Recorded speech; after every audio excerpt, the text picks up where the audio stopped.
ভালো একটি মনিটর কিনতে হলে যে তিনটি বিষয় আপনাদের মাথায় রাখতে হবে, সেই তিনটি বিষয় নিয়ে আজকে আমি আলোচনা করব।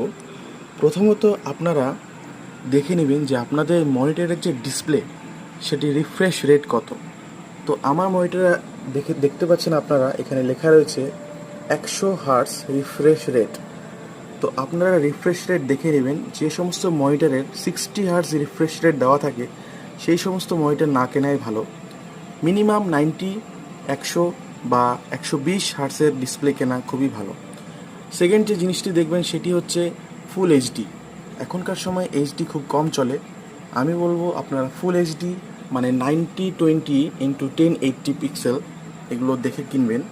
আর 3 নম্বর হচ্ছে আপনারা যেই মনিটর নেবেন সেটাতে যাতে এএমডি ফ্রিসিঙ্ক, দেখুন বন্ধুরা এখানে এএমডি ফ্রিসিঙ্ক বা এনভিডিয়া জি সিঙ্কের যাতে সাপোর্ট থাকে, এটি আপনারা দেখে